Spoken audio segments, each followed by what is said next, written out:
លំឡើងចេញពីផ្ទះបាត់មិនដែលបានរៀបចំអីទេតចេញមកពីធ្វើការវិញមិនបានរៀបចំផ្ទះរស់នៅជាមួយជនជាតិកូរ៉េតតែយើងអាសាបន្តិចបានរស់នៅជាមួយគាត់ចោះសម្រងជនជាតិកូរ៉េភាគច្រើនចូលចិត្តការរស់នៅស្អាតហើយធ្វើអីរៀងលឿនបញ្ញាប់បើខ្ញុំវិញធ្វើអីរៀងយឺតមួយដល់ពេលអញ្ចឹងអាសារៀងត្រូវមាត់ដែរនោះណាជនជាតិកូរ៉េមួយចំនួនធំគេថាជនជាតិខ្មែរយើងធ្វើអីរៀងយឺតតែគេចូលចិត្តជនជាតិវៀតណាមគេថាជនជាតិវៀតណាមឆ្លាតហើយធ្វើអីរៀងលឿនចេះយល់សាច់ការហើយប្រកែយកចិត្តអែបអបទៀតជនជាតិកូរ៉េចូលចិត្តធ្វើអីលឿនធ្វើអីបែបម៉ត់ចត់ហើយធ្វើបែបលក្ខណៈថាធ្វើអីគឺធ្វើឲ្យហើយអត់មានទុកឲ្យសល់ចាំស្អែកចាំធ្វើអីទេ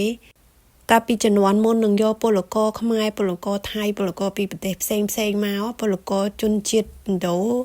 សុំទោសបងអូនជនជាតិឥណ្ឌាមិនមែនជនជាតិឥណ្ឌូទេជនជាតិឥណ្ឌូភាសាកូរ៉េជនគេហៅឥណ្ឌូ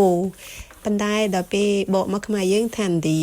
កាលមុនណាជនជាតិឥណ្ឌាមកធ្វើការនៅប្រទេសកូរ៉េច្រើនជាងគេប៉ុន្តែដោយសារការគិត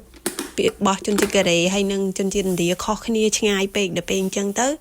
គេអត់សូវយកមកគេឈប់យកមកបន្ត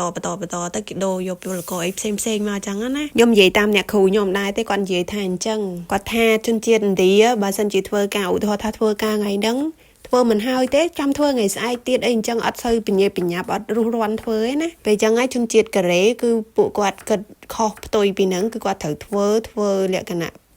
ម៉ត់ចត់ហើយធ្វើអីគឺធ្វើលឿនធ្វើអីធ្វើឲ្យហើយអញ្ចឹងណាដល់ពេលអញ្ចឹងហើយគឺគេកាត់បន្ថយម្ដងតិចយូរទៅឡើងលែងមានជនជាតិឥណ្ឌាមិនមែនថាអត់មានទេមានដែរប៉ុន្តែវាអត់មានច្រើនសម្បូរដូចលើកមុនកាត់ពីដំបូងខ្ញុំនិយាយអញ្ចឹងមិនមែនសំដៅទៅលើជនជាតិកូរ៉េទាំងអស់ថាសិតតែល្អទាំងអស់អញ្ចឹងទេមិនមែនទេតែកម្រិតទូទៅរបស់គេគឺអញ្ចឹងរវល់ទៅថតវីដេអូចុះឡើងខ្លោចខ្ទឹមអស់លេងខ្ញុំឆាសាច់ជ្រូកថ្ងៃហ្នឹងគឺខ្ញុំឆាបែបកូរ៉េម្ដងអត់ឆាបែបខ្មែរយើងទេតែនេះចូលលក្ខណៈកូរ៉េកាត់ខ្មែរហើយដោយសារអី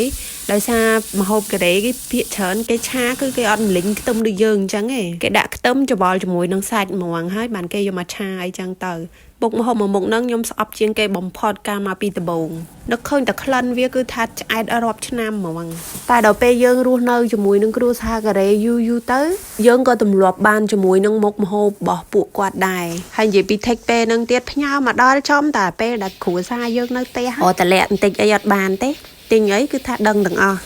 idol ខ្ញុំគឺគ្រូផាំងហ្នឹងឯងជិះមិនផុតពីគ្រូផាំងទេទិញអីក៏ដោយហើយកូនត្រីទូចហ្នឹងគឺស្ងោរយកជាតិទេយើងប្រើជំនួសប៊ីចេងអីចឹងទៅយើងដាក់ស្ងោរវាចឹងទៅវាចេញជាតិមកឆ្ងាញ់ដូចប៊ីចេងដែរទឹកសម្លភាគច្រើនបើចង់ឲ្យមានជាតិគឺត្រូវស្ងោរកូនត្រីទូចហ្នឹងឲ្យចេញជាតិអស់ហើយចាំយើងដាក់